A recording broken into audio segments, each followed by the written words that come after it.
열왕기하 4장. 하루는 예언자 수련생들 가운데 한 사람의 아내가 엘리사를 찾아와 호소했다. 선생님을 따르던 저의 남편이 얼마 전에 죽었습니다. 제 남편이 생전에 주님을 잘 섬겼다는 것은 선생님께서도 잘 아실 것입니다. 그런데 제 남편에게 돈을 빌려주었다는 채권자가 저의 두 아들을 자기 종으로 삼으려고 데려가려 합니다. 엘리사가 여인에게 대답했다. 내가 어떻게 도와드릴 수 있겠소? 혹시 집안에 남아있는 것이라도 있으면 말해보시오. 여인이 대답했다. 기름이 조금 있는 것 말고는 저희 집에 남아있는 것이 하나도 없습니다. 엘리사가 여인에게 말했다. 가서 이웃 사람들에게 빈 그릇을 빌려오시오. 되도록이면 많이 빌려오시오. 그런 다음에 두 아들을 데리고 집으로 들어가 문을 잠그고 모든 그릇에 기름을 따르도록 하시오. 한 그릇이 가득 차면 다른 그릇에 따라 부으시오.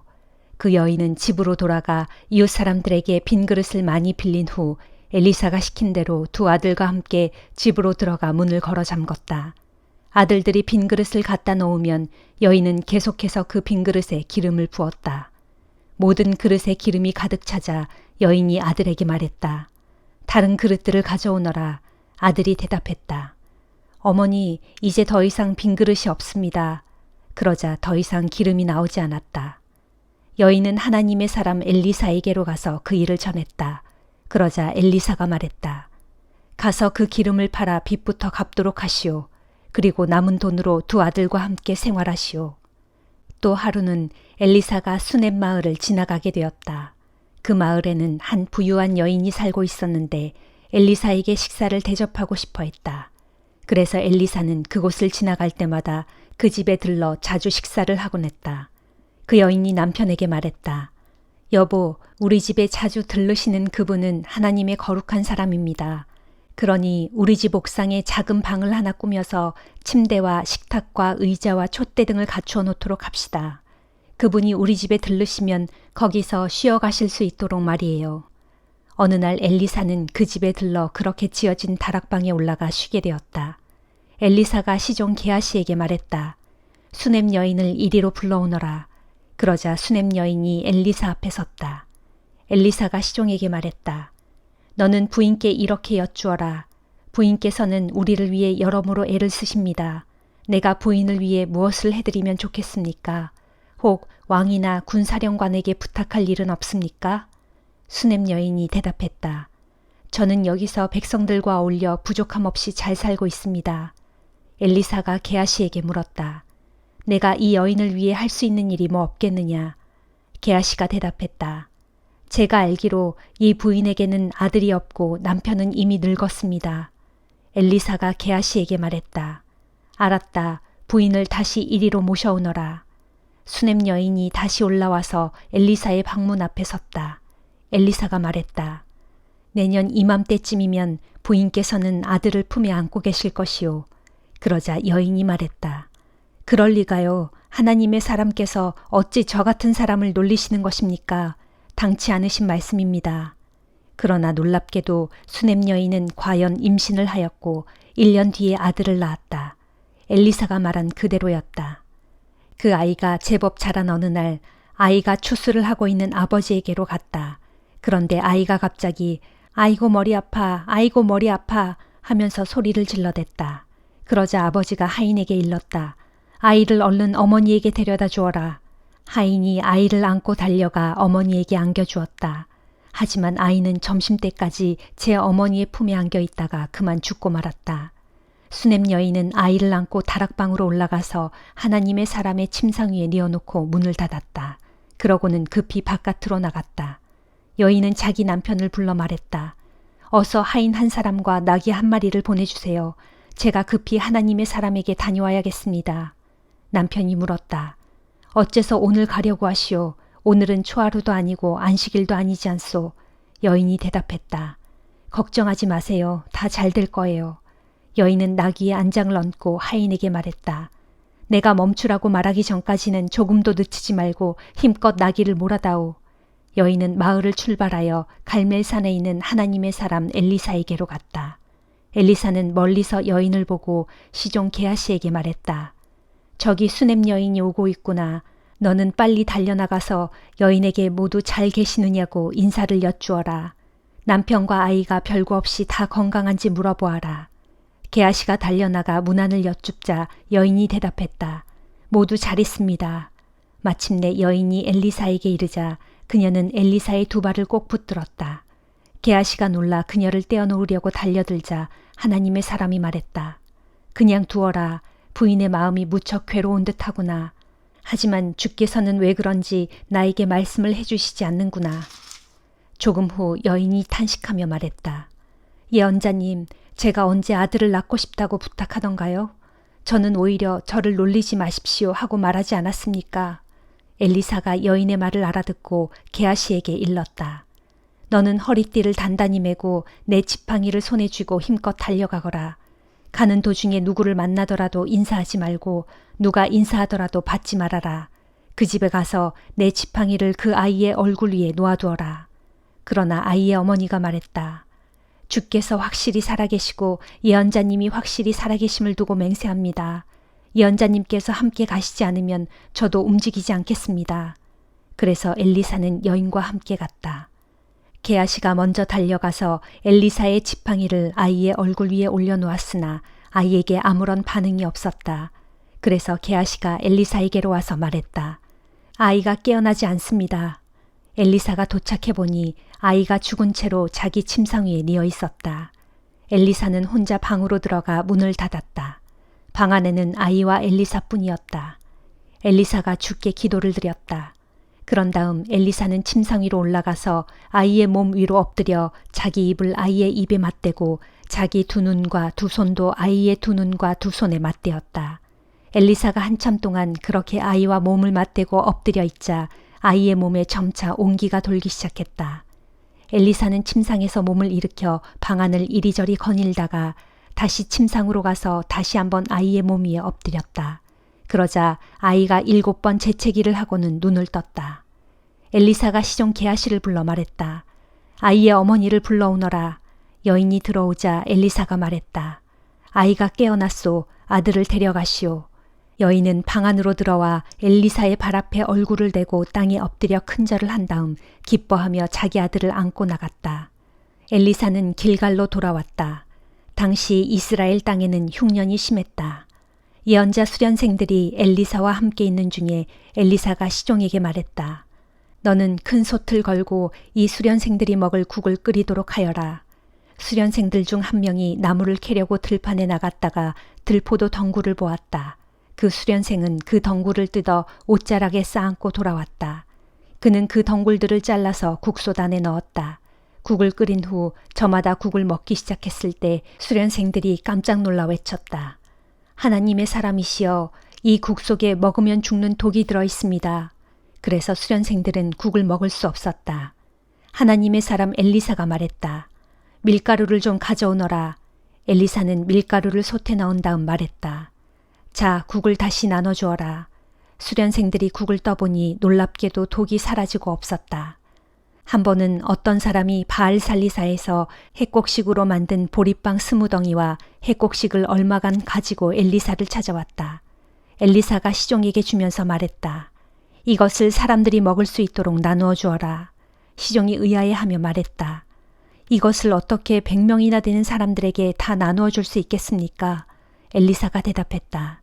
걱정하지 말고 사람들이 먹을 수 있게 나누어 주도록 하여라. 주께서 말씀하시기를 다들 먹고도 얼마간 남을 것이라고 하셨다. 시종이 시킨 대로 그 음식을 사람들에게 나누어 주자 100명의 사람들이 충분히 먹고도 얼마간의 음식이 남았다. 주께서 말씀하신 그대로였다. 디모데전서 1장. 우리의 구주이신 하나님과 우리의 소망이신 그리스도 예수의 명령에 따라 그리스도 예수의 사도가 된 나 바울은 믿음 안에서 나의 참된 아들이 된 디모데에게 이 편지를 씁니다. 하나님 아버지와 그리스도 예수 우리 주께서 베푸시는 은혜와 자비와 평강이 그대와 함께 하기를 빕니다. 내가 마케도니아로 떠날 때 간곡히 일러둔 대로 그대는 에베소에 계속 머물러 있도록 하십시오.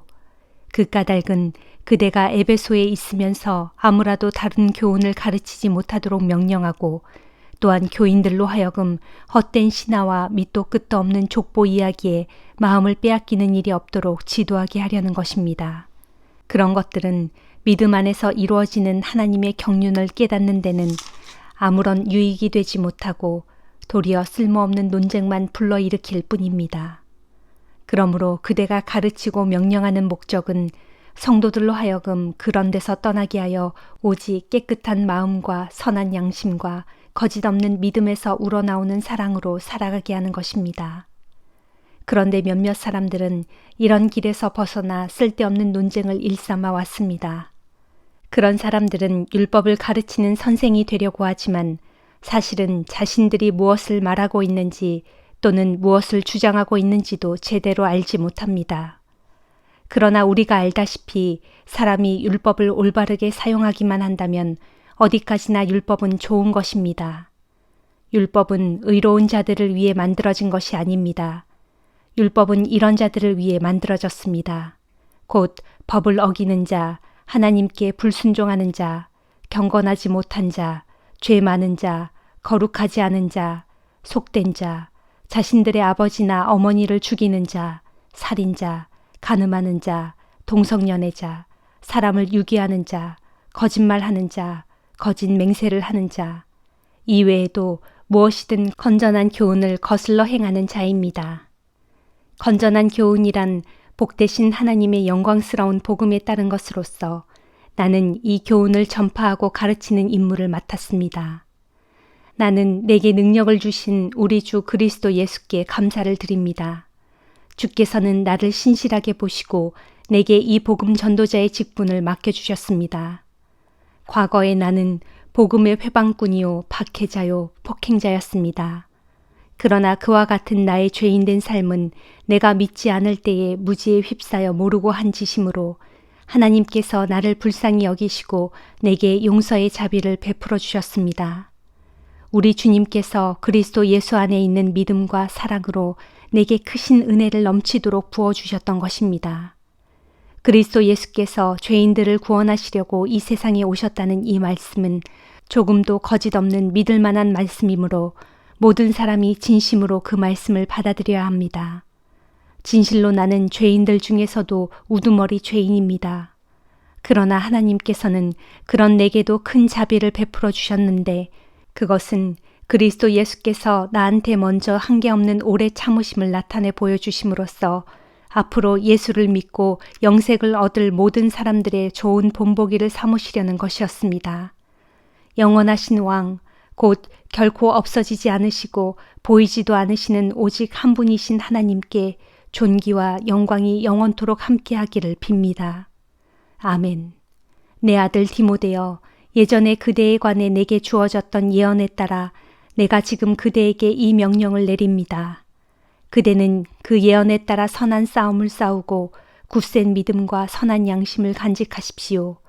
어떤 사람들은 그 양심을 버렸고 그 믿음을 깨뜨려 버리고 말았습니다. 그런 사람들 가운데 후메네오와 알렉산더가 있는데 나는 그들을 사탄에게 넘겨주었습니다. 그렇게 한 까닭은 그들이 다시는 하나님을 모독하는 일이 없도록 그들로 마땅한 징계를 받게 하기 위함입니다. 다니엘 8장. 바빌로니아 왕 벨사살이 나라를 다스린 지 3년째 되던 해, 나 다니엘은 처음 본 환상 이후에 두 번째로 환상을 보았다. 내가 두 번째로 환상을 보았는데 환상 속에서 나는 엘람 지방의 수산 성에 있는 을레 강가에 서 있었다. 그때 내가 눈을 들어 바라보니 그 강가에는 뿔이 2개 돋아나 있는 순양 한 마리가 서 있었다.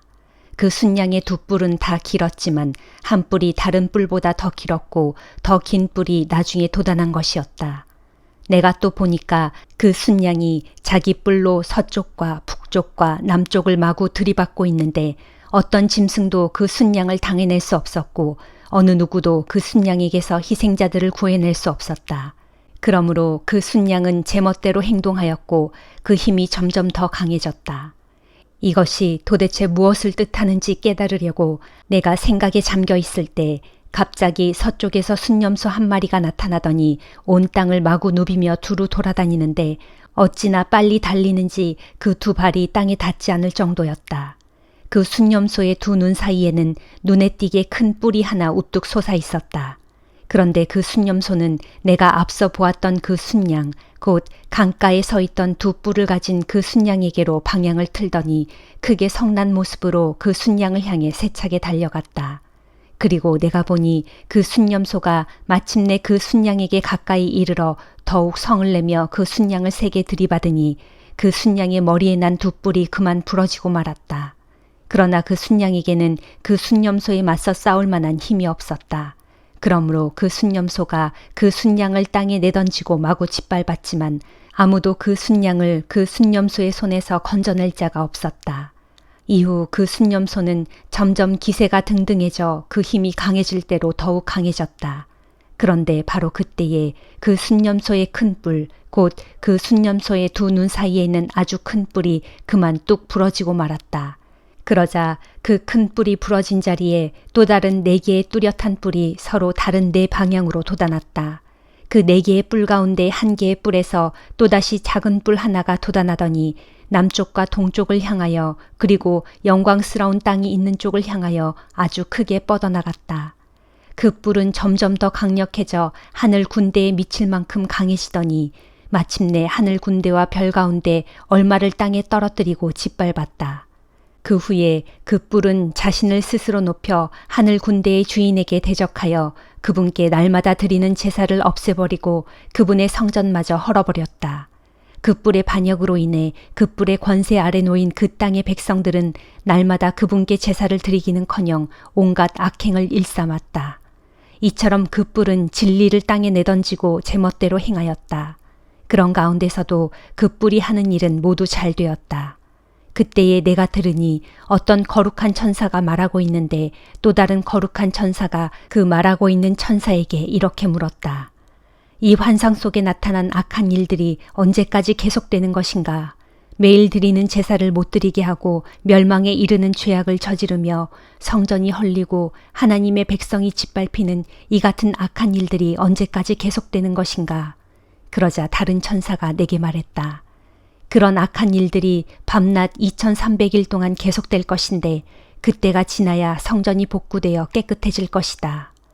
나 다니엘이 이 같은 환상을 보고서 그 환상이 무엇을 뜻하는지 알고 싶어 할 때에 내 앞에 사람처럼 생긴 어떤 존재가 서 있었다. 그때 나는 을레강의 두 언덕 사이에서 어떤 사람이 큰 소리로 이렇게 외치는 소리를 들을 수 있었다. 가브리엘아, 그 사람이 본 환상이 무엇을 뜻하는지 그에게 설명해 주어 그로 깨닫게 하여라. 그러자 가브리엘 천사는 내가 서 있는 곳으로 다가왔는데 그가 내 곁으로 다가올 때에 나는 너무나 두려워서 얼굴을 땅에 대고 땅바닥에 납작 엎드렸다. 그가 입을 열었다. 사람아, 너는 깨달아 알아라. 내가 본 환상은 이 세상의 끝날에 관한 것이다. 그가 내게 말할 때에 나는 의식을 잃고 얼굴을 땅바닥에 댄 채 그대로 쓰러져 있었다. 그러자 그가 나를 어루만지며 일으켜 세운 뒤 말을 계속 이었다. 마지막 때에 하나님께서 분노하시는 날 그 결과가 어떻게 될 것인지 내게 보여주겠다. 그렇다. 네가 본 환상은 정해진 세상 끝날의 일에 관한 것이다. 네가 환상 가운데서 맨 처음에 본 순양, 곧 두 뿔을 지닌 그 순양은 메대와 페르시아의 왕들이다. 그 후에 나타난 털 많은 순념소는 곧 헬라 왕이고 그 순념소의 두 눈 사이에 돋아난 아주 큰 뿔은 곧 헬라의 첫 번째 왕을 가리킨다. 그 큰 뿔이 부러지고 그 대신에 돋아난 네 개의 뿔은 네 왕국을 가리키는데 그것은 곧 헬라가 네 개의 나라로 분열된다는 것을 뜻한다. 하지만 그 네 나라의 권세는 첫 번째 왕이 다스리던 나라의 권세보다 강하지 못할 것이다. 그 네 나라의 때가 거의 끝나가면서 타락하는 사람들이 많아져 그 땅에 죄악이 가득할 즈음에 한 왕이 일어날 것인데 그 왕은 아주 뻔뻔하고 흉계를 잘 꾸미는 악한 왕이다. 그 악한 왕은 점점 힘이 강해질 것인데 스스로의 힘으로 강해지는 것이 아니고 다른 사람의 힘을 빌려서 강해질 것이다. 그리하여 강한 권세를 지니게 된 그 악한 왕은 무시무시한 파괴 행위를 서슴지 않고 자행할 것이고 제멋대로 행동할 것인데 하는 일마다 다 잘 될 것이다. 특히 그는 힘이 강한 정적들을 여지없이 짓밟을 것이고 거룩한 하나님의 백성들을 가차없이 파멸시킬 것이다. 그는 교활한 꾀를 자주 베풀어 온갖 흉계로 남을 속임으로써 제 뜻을 이룰 것이고 스스로를 크게 높여 마음의 교만을 잔뜩 품은 채 의기양양할 것이다. 또 그는 평화로운 때를 틈타서 많은 사람들을 죽이겠고 마침내는 만왕의 왕이신 하나님께 대항하여 일어설 것이다. 그러나 그는 어느 순간에 깨어져 죽고 말 것이니 사람의 손 하나 닿지 않고서도 스스로 멸망하고 말 것이다. 그렇다. 네가 본 그대로 악한 날들이 밤낮 2300일 동안 계속된다는 환상은 분명히 일어날 일이다. 그렇지만 그 일들은 먼 훗날의 일이니 너는 이 환상의 비밀을 내 마음속에 잘 간직해 두어라. 그러므로 나 다니엘은 이 같은 환상을 경험하고서 너무나 충격을 받아 정신을 잃고 여러 날 동안 몸져 누워 있었다. 그런 뒤 몸을 추스르고 일어나서 왕이 맡긴 업무를 계속 수행했다. 하지만 나는 그 환상으로 인해 몹시 놀랐는데 참으로 그 환상은 사람의 이해를 넘어선 아주 비밀스런 일이었다. 시편 116장. 주여, 주께서 나의 간구를 들어주시기에 내가 주를 사랑합니다. 진실로 주께서는 살려달라 부르짖는 나의 간구를 들어주셨습니다. 주께서 내 기도에 귀를 기울여 주시니 내가 살아있는 한 평생토록 주님을 부를 것입니다. 사망의 올가미가 나를 얽어매고 죽음의 공포가 나를 덮쳐 내가 고통에 사로잡혀 절망 가운데서 몸부림을 칠 때에 나는 주님의 이름을 부르며 오 주여 주께 간구하오니 이 몸을 건져주소서 하고 울부짖었습니다. 주께서는 은혜로우시고 의로우신 분입니다. 우리 하나님께서는 자비가 풍성하신 분입니다. 진실로 주께서는 그 마음이 순결한 사람을 보호해 주시는 분이므로 내가 공경에 빠졌을 때 이 몸을 구원해 주셨습니다. 오, 내 영혼아, 주께서 너에게 그토록 자비롭게 대해 주셨으니 너는 편히 쉬어라. 오, 주여, 주께서 내 영혼을 죽음의 구렁텅이에서 건져주시고 내 눈에서 모든 눈물을 거두어 주시며 내 발이 더 이상 비틀거리지 않게 굳게 붙잡아 주셨으니 내가 산자들의 땅에서 살아 숨쉬는 동안 일평생 주 앞에서 올곧게 행하렵니다. 내가 주님을 굳게 믿었으므로 어찌 그리 내 인생이 고달픈고라는 생각이 들 때에도 주를 향한 나의 마음이 흔들리지 않았습니다. 내가 살면서 크나큰 상처를 받았으므로 몹시 당황하고 두려워하며 말하기를 사람은 다 거짓말쟁이기에 믿을 사람이 아무도 없구나 하였습니다. 주께서 내게 베푸신 그 모든 은혜를 내가 어찌 다 갚을 수 있겠습니까? 다만 이 몸은 구원의 잔을 높이 들고 주님의 이름을 부르렵니다. 온 백성들이 모여있는 자리에서 주님께 맹세한 것을 다 지키렵니다. 진실로 주님께서는 성도들 개개인의 죽음을 아주 소중하게 여기십니다. 오 주여, 진실로 이 몸은 주님의 종입니다. 나는 주님의 종이요 주님을 섬기던 여종의 자식입니다. 주께서는 이 몸을 사슬에서 풀어주셨습니다. 그러므로 내가 주님께 감사 제물을 드리고 주님의 이름을 부르렵니다. 내가 주께 맹세한 것을 온 백성이 모인 자리에서 다 지키렵니다. 오 예루살렘아, 내 한가운데서 곧 주님의 성전뜰에서 내가 주님께 맹세한 것들을 빠짐없이 다 지키리라. 할렐루야. 아멘.